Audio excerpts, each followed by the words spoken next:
할렐루야.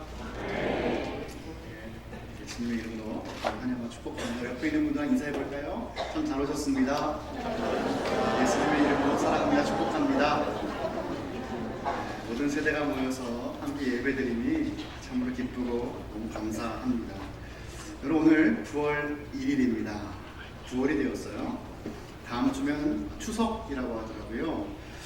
모두들 가을 하면 떠오르는 것이 많은 생각들이 있으실 텐데 아마도 가을 하면 수확의 계절이 많이 떠오를 것 같습니다.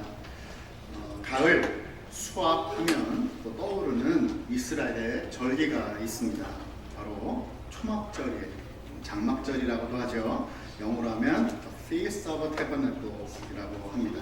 히브리어로는 장막을 뜻하는 숫꽃이라고 하는 것이죠. 이 초막절은 유월절과 오순절과 함께 유대인들의 3대 절기입니다. 세계 명절 중에서도 가장 큰 명절이 바로 초막절인데요.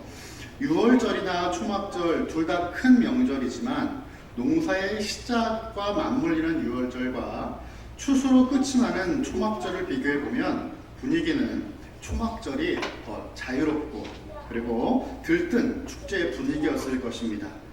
우리나라 말에 이런 말이 있죠. 더도 말고 덜도 말고 한가위만 같아라. 그런 말이 있습니다. 유대인들에게도 초막절은 그 어느 때와 비교할 수 없는 큰 가을 축제였습니다. 일주일 동안 초막에 거하면서 과거 출애굽 이후 광야에서 지내던 때를 기억하는 것입니다. 그리고 1년 동안 베푸신 하나님의 그 은혜를 돌아보고 감사하는 절기가 초막절이었어요. 성서시대 유대인들은 유월절이나 초막절 이 두 절기 가운데 최소한 한 번은 성전을 방문해야 되었습니다. 대부분이 농부였던 성서시대의 그 순례자 입장에서 본다면 한 해의 모든 추수를 마치고 초막절에 성전을 방문하는 것이 덜 부담스러웠을 것입니다. 그러니까 자연스럽게 초막절에는 아주 많은 사람들이 성전을 향했습니다. 그런데 이들이 성전을 향하면서 부르는 노래가 있었어요. 어떤 노래였을까요? 시편이었겠죠. 네, 시편 중에서도 성전에 올라가는 노래를 불렀습니다. 오늘 본문인 시편 127편을 보시면 1절 위에 파란색 글씨나 어떤 특별한 글씨로 성전에 올라가는 노래라고 쓰여져 있을 것입니다. 그것을 표제라고 하는데 시편 127편에 성전에 올라가는 노래가 바로 이 시편에 해당되는 것이다 라고 표현해 주는 것이에요. 그런데 127편뿐만 아니라 120편부터 134편까지 총 15개의 시편에 성전에 올라가는 노래라고 적혀 있어요. 그런데 여러분, 이 구절, 이 표제를 히브리 원어로 보면요, 성전이란 말이 없습니다. 직역하면 올라감의 노래, 계단의 노래라고 볼 수가 있어요. 그렇다면 왜 성전으로 올라가는 노래가 번역한 것입니까? 성전이라는 직접적인 단어는 없지만 이 시편들 사이사이마다 예루살렘, 시온 혹은 다윗 등과 같은 단어가 자주 나오는 것을 보고 이 지금 순례자들의 발걸음이 성전을 향하는 발걸음이라는 것을 알 수 있기 때문이죠. 또한 예루살렘 성전에 오르는 그 계단이 15개의 계단으로 이루어져 있다고 합니다. 결코 우연이 아니죠. 120편부터 134편까지 그리고 성전에 올라가는 15개의 계단이 깊은 연관성을 갖고 있다는 것을 우리에게 보여주고 있는 거예요. 하나님의 거룩한 성전을 향하면서 세상적인 생각과 세상적인 대화를 하는 것이 아니라 15편의 시편을 암송하고 찬양하면서 이미 예배를 드리면서 성전에 올라가고 있는 거예요. 예루살렘 성전에 도착해서만 예배 드리는 것이 아니라 이미 하나님께 예배 드리면서 성전을 향하였다는 것을 우리에게 보여주고 있는 겁니다. 모든 삶의 과정이 하나님의 은혜를 돌아보면서 이 시편의 노래를 노래하고 하나님을 찬양했다는 것을 우리가 깨달을 수 있는 거예요. 지금 내가 성전을 향해서 걷고 있는 이유가 무엇입니까? 내가 사랑하고 예배받으시기에 합당하신 하나님을 만나기 위해서죠. 예배 드리러 가는 그 길에만 하나님은 좋으신 분, 예배받게 합당하신 분이 아니라 다시 말하면 우리가 지금 주일에 모여서 예배 드릴 때만 우리는 하나님이 나의 하나님을 고백하는 것이 아니라는 것입니다. 우리의 모든 인생길에서 나의 모든 삶에서 하나님은 나의 하나님이심을 고백할 수 있어야 되는 것입니다. 이렇게 하나님만을 찬양하며 하나님께 나아가는 감사의 고백을 드릴 수 있는 저와 여러분, 우리 모든 소매의 권속들이 다 되시기를 축복합니다. 오늘 본문 1절과 2절에서 반복되는 단어가 있어요. 그것은 헛되다라는 단어입니다. 헛되다. 히브리어로 보면 샤브라는 단어입니다. 샤브. 가치 없고 부질없다는 뜻이에요. 알맹이가 없이 텅 비어있다는 것입니다. 그럼 헛되다 하면 떠오르는 인물이 있죠. 전도서를 기록한 솔로몬이 아마 떠오르실 겁니다. 솔로몬은 전도서 1장 2절에서 전도자가 이르되 헛되고 헛되며 헛되고 헛되니 모든 것이 헛되도다 라고 말씀하죠. 헛되다라고 말이 한 구절에 5번에 등장합니다. 솔로몬이 이 두 개의 솔로몬이 시편 전체 중에 2개의 시편을 기록했는데 그 중 하나가 오늘 본문인 127편이고요. 다른 시편은 72편이죠. 고대 이스라엘 사람들은 걱정이 없었을까? 이렇게 질문을 하면 많은 분들이 없었을 것 같아요 라고 이야기하세요. 옛날 사람들은 지금처럼 경쟁도 심하지 않았을 테니까 무슨 걱정이 그렇게 많았을까 생각하지만 이렇게 오산입니다. 이스라엘 사람들이나 우리들이나 이 땅에서 살아가며 걱정과 염려, 근심으로부터 온전히 자유롭기는 어렵죠. 오늘 우리가 함께 읽었던 본문 시편 117편은 3가지 영역을 우리에게 소개합니다. 첫 번째는 집이고, 둘째는 성이고, 세 번째는 일상의 생활입니다. 먼저 첫 번째 집을 짓는 데 있어서 하나님이 개입하시지 않으면 헛되다라고 징조해요. 하나님께서 집을 세우시지 않으면 아무리 열심히 집을 짓고 수고를 해도 의미가 없다라는 것입니다. 집은 개인과 가족의 거주지죠. 왕에게 있어서의 집은 왕궁일 것입니다. 동물들에게는 은신처가 될 것이겠죠. 집을 세운다는 말은 그 거주지를 새롭게 건축한 의미도 있겠지만 상징적으로 본다면 한 가정이나 가문이 세워지는 일, 왕이라면 왕조가 세워지는 일일 것입니다. 가문이나 그 왕권을 세우는 중대한 일에 있어서 하나님께서 함께 하시지 않는다면, 이루시지 않는다면 그 누구도 이것을 이룰 수 없다라고 고백하는 것이죠. 두 번째로 성을 지키는 데 있어서 하나님의 개입이 없다면 그것 또한 헛되다라고 증거해요. 아무리 열심히 그 성을 지키고 파수꾼이 깨어 있다고 할지라도 하나님이 지키시지 않는다면 그 성은 함락되고 말 것입니다. 여러분, 파수꾼이 잠을 잔다는 것은 말이 되지 않습니다. 늘 깨어서 보초를 서야 되는 것이 파수꾼의 역할이겠죠. 그런데 그렇게 열심히 성을 지켜도 하나님 보호하시지 않으면 적군에게 의해서 함락되고 말 것이고 그 수고가 아무런 의미가 없게 될 겁니다. 마지막으로 일상생활에 하나님이 개입하시지 않으면 모든 수고와 그 모든 결과도 헛되다고 하는 것이에요. 열심히 일을 합니다. 성실하게 새벽까지 일어나서 하루 종일 늦게까지 일을 해서 얻은 그 수고의 떡을 먹는 것, 이 모든 것이 시편 저자 솔로몬은 헛되다라고 말씀하는 거예요. 무슨 말일까요? 하나님이 함께 하시지 않으면 사람의 일상적인 노동과 노력도 헛되지만 그로 인해서 얻게 되는 결과물, 말씀 보니까 수고의 떡이라고 그랬어요. 수고하여 얻은 물질들도 결국 헛되다는 겁니다. 이사야서 55장 2절의 말씀입니다. 너희가 어찌하여 양식이 아닌 것을 위하여 은을 달아주며 배부르게 하지 못하는 것을 위하여 수고하느냐? 내게 듣고 들을지어다. 그리하면 너희가 좋은 것을 먹을 것이며 너희 자신들이 기름진 것으로 즐거움을 얻으리라 라고 말씀합니다. 이건 무슨 말씀인가요? 우리가 하나님을 떠나서는 양식이 아닌 것을 양식으로 착각할 때가 있다는 것이에요. 정말 필요한 것을 놓쳐버리고 필요하지 않은 것에 목숨을 걸고 뛰어가는 일이 생긴다는 것입니다. 그래서 그것을 은을 주고 산다는 거예요. 가치 없는 것을 말이죠. 그 당시 이사야가 이 말씀을 기록할 땐 이스라엘 백성 하나님을 떠난 상태였죠. 하나님께 기뻐하지 않은 것을 쫓는 상태였습니다. 하나님 말씀하고 계신 거예요. 아무리 수고해도 너희들은 추수할 것이 없을 것이다. 너희가 아무 남지 않을 것이다 라고 말씀을 하는 겁니다. 그럼 솔루션이 무엇입니까? 해결책이 뭐예요? 내게 듣고 들을지어다 라고 말씀합니다. 주의 말씀을 들어야 되고 주님께로 돌아와야 한다는 것을 주님은 말씀하신 거예요. 그럼 어떤 결과가 일어납니까? 너희가 좋은 것을 먹을 것이고 너희 자신들이 기름진 즐거움을 얻게 될 것이다 라고 약속을 하신 것입니다. 여러분, 이 하나님의 말씀이 신약으로 넘어오면서 예수님을 통해서 어떻게 성취가 됩니까? 요한복음 6장 35절에서 말씀하십니다. 예수께서 이르시되 나는 생명의 떡이니 내게 오는 자는 결코 줄이지 아니할 터이요 나를 믿는 자는 영원히 목마르지 아니하리라 라고 말씀하십니다. 하나님을 떠나서 아무리 수고하고 노력한 그 수고의 떡도 헛되지만 예수 그리스도 안에 있을 때에는 수고하지 않고도 얻게 되는 그 생명의 떡이 우리로 하여금 참된 생명을 준다라고 하시는 약속인 것이에요. 예수님이 우리의 참된 떡이며 음료가 되십니다. 그분을 믿음으로 먹고 마실 때 우리는 비로소 살게 됩니다. 영생을 얻게 되는 것이에요.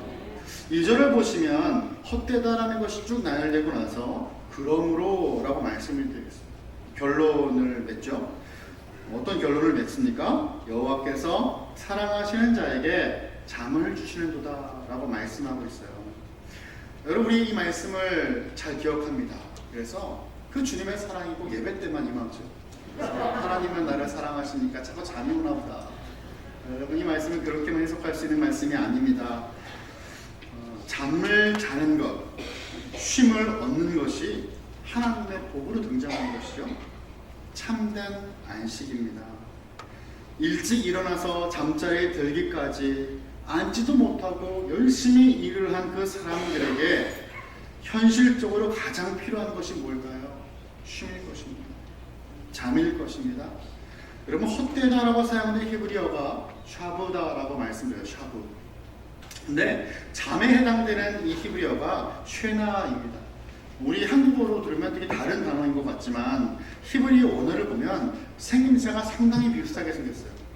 세 개의 자음으로 둘 다 이루어져 있는데 앞에 자음과 뒤에 자음, 끝에 자음이 똑같고요. 중간에 자음 한 글자가 다릅니다. 그러니까 이제 한 글자가 다른 것을 사용해서 언어 유희를 사용하고 있는 거예요. 고된 일상을 보내는 자들에게 하나님이 주시는 잠은 철자 하나가 다르지만 그 의미가 너무나 다르다는 거예요. 철저하게 달라진다는 거예요. 헛되지 않다라고 하는 것입니다. 하나님이 함께 하셔야만 텅 빈 인생이 아니라 의미 있는 인생이 된다.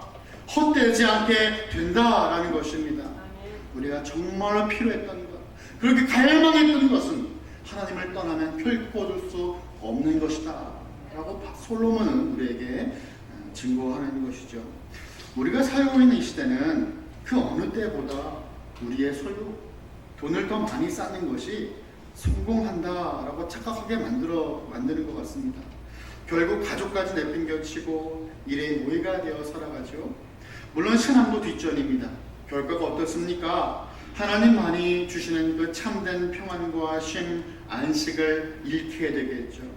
하나님 없는 주인의 성실함은 결국 자기 자신의 욕망을 채우기 위한 몸부림에 지나지 않습니다.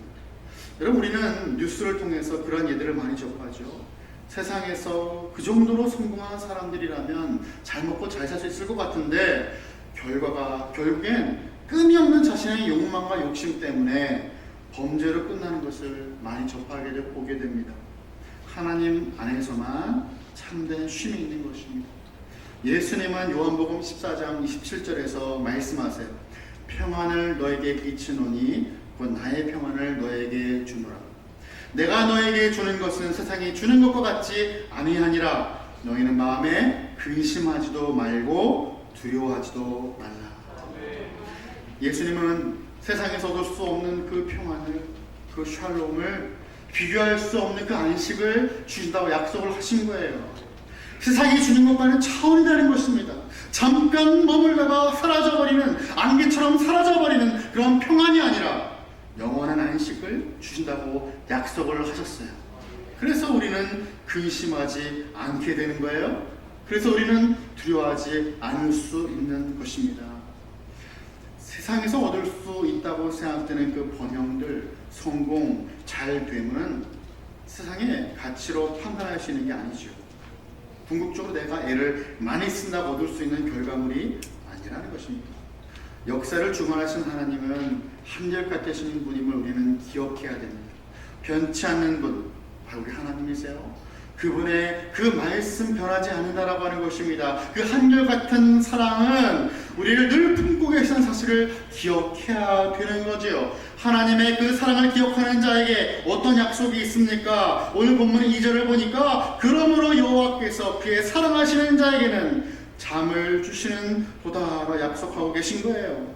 그 하나님의 사랑을 기억한다면 우리는 세상 사람들과 똑같이 걱정하거나 근심하지 않게 될 것입니다. 여호와 하나님이 우리와 함께 하시기 때문입니다. 한 걸음 더 나아가서 내가 나의 힘으로만 할 수 없는 것이 있다면 본문에 나와 있지만 그것은 아마도 우리들의 자녀들일 것입니다. 3절부터 5절까지는 자녀의 축복에 대한 말씀이에요. 무엇을 의미할까요? 여호와 하나님은 가정에 임하시는 복의 근원이시다라는 거죠. 우리 가정에 누릴 수 있는 우리 자녀들과 우리 모든 것이 하나님으로부터 나왔다라는 것을 오늘 본문에 이 저자가 우리들에게 도전하고 알려주는 것입니다. 여러분, 집을 세우는 것이 솔로몬이 첫 번째로 사용한 이미지였습니다. 가문을 세우거나 왕조가 세우는 데 있어서 필요한 것이 자식이라고 우리에게 한 번 더 언급해주고 있는 것이에요. 이 자식을 오늘 본문에서는 여호와의 기업이다라고 말씀하십니다. 성경에서 기업이라는 말은 땅을 의미할 때 사용되죠. 땅. 이스라엘의 땅은 약속의 땅이고 그 약속의 땅은 가나안 땅일 겁니다. 하나님께서 아브라함에게 약속하신 언약을 통해 얻게 된 것이죠. 이 기업은 여호수아서를 보니까 각 지파에 따라 분배가 되었어요. 그리고 지파의 그 각 가정은 분배받은 땅을 후손들에게 유산으로 나누어 주었습니다. 그래서 대대로 삶의 터전을 삼을 수 있게 된 거예요. 하지만 만약 후사가 없다면, 자식이 없다면 그 땅도 주인을 잃게 될 겁니다. 그렇기 때문에 성경에서 후손은 하나님의 기업이 되는 것이죠. 이처럼 하나님께서 자식이 여호와의 기업이라고 말씀하시는 것은 자녀는 소유의 개념이 아니라 선물의 개념이라고 말씀하시는 거예요. 내가 취해야 될 것이 아니라 나에게 거저주시는 선물이다라는 개념인 것이죠. 그 땅이 하나님의 땅이듯이 우리들이 허락하신 그 자녀들도 하나님의 소유가 되는 거죠. 나에게 잠시 맡겨주신 선물, 바로 자녀들입니다. 우리 주변에는 많은 종류의 어머니들이 있죠. 이제 어머니의 종류를 어떻게 우리가 다 구분하겠어요. 근데 크게 두 가지를 소개하자면 첫 번째는 헬리콥터 맘이 있습니다. 헬리콥터 맘 많이 들어보셨나요? 네. 그 헬리콥터 맘은 자녀의 주변을 계속 맴돌아요. 그리고 모든 것을 개입합니다. 네가 뭘 할 수 있겠니? 엄마가 도와줄게. 다 해주는 거예요. 처음부터 끝까지. 결국에는 자녀는 자신이 할 수 있는 것을 다 잃어버리겠죠. 엄마나 부모님을 계속 의존할 거예요. 두 번째 타입은 타이거맘이 있습니다. 타이거맘은 딱 떠오르시는 게 뭐가 있어요? 무서운 엄마죠. 강력한 카리스마로 자녀들을 억압하는 거예요. 짓누르죠. 너는 엄마가 시킨 대로 해야 돼. 그게 뭐 성공이에요. 근데 여러분 잊어버리는 게 있어요. 호랑이의 엄마가 기른 자식은 호랑이가 됩니다. 결국에는 그 자녀가 아주 상처가 많이 받죠. 그래서 이제 자신이 힘이 짓누르지 않은 그 때가 되면 자연스럽게 떠나게 되는 거예요. 자녀와 부모와의 관계가 어려워지겠죠. 여러분 어떠한 타입이십니까? 어떤 어머니가 되어야 될까요? 성경은 우리에게 이런 어머니가 되십시오라고 직접적으로 말을 하지 않아요. 다만 오늘 본문에도 보니까 하나님이 우리와 함께 하셔야 집도 세울 수 있고 성도 지킬 수 있다. 하나님 나와 함께 하셔야 언제든지 단잠을 잘 수 있다라고 말씀하는 거예요. 그럼 무슨 말입니까? 집을 나가서 우리 아이가 사고는 나지 않을까? 친구들과는 잘 지낼 수 있을까? 이 아이가 돈을 벌어 먹고 살 수 있을까? 라고 하는 그런 걱정들, 우리에게는 늘 함께 따라오겠지만, 나를 지금까지 신실하게 인도하신 그 하나님께서 나의 자녀들을 오늘도 인도하신다면 그 걱정으로부터 우리는 잘 피해 되는 것입니다. 왜입니까? 하나님께서 우리들에게 주신 자녀는 나의 자녀이기 전에 하나님의 자녀이기 때문입니다. 제가 존경하는 목사님 중에 프란시스 첸이라고 하는 홍콩계 미국인 목사님이 계세요. 이 프란시스 첸 목사님과 사모님 되신 리사 사모님이 함께 쓰신 부부 제자도라는 책이 있습니다. 영어로 보면 You and Me Forever 이라는 책이에요. 이 책을 가지고 또 저희 에덴의 신혼부부들과도 성경 공부를 얼마 전에 했었습니다. 저희들 안에서도 참 많은 열매가 있었던 책이었는데, 하나님 앞에서 부부로의 그 부르심을 확인할 수 있는 좋은 책인 것 같아요. 첸 목사님 부부는 여러 주제를 다루는데 그 중에서도 자녀 양육과 교육에 대한 챕터 부분을 이 시간 짧게 여러분과 나누기 원합니다. 오늘 본문인 시편 127편 4절부터 5절까지의 말씀에 나오는 그 화살통에 대한, 화살통에 가득한 자녀들의 모습을 첸 목사님이 이렇게 조명해요. 막무가내로 구는 여러 자녀들은 화살통에 가득한 굽은 화살 같아서 쏘아보낸 이에게 도로 날아오기 마련이다 라고 해석합니다. 여러분, 용사에게 있어서 화살이나 창은 전쟁에 나갔을 때 그의 생명을 지켜줄 수 있는 가장 직접적인 수단이에요. 이처럼 자식도 그 화살통에 화살이 가득하다고 생각해 보세요. 얼마나 든든할까요? 자식도 부모에게 육체적으로, 정신적으로, 물질적으로 든든한 버팀목이 되어주는 것인데, 이 목사님 해석에 따르면 오히려 그 화살이 굽었다라는 거예요.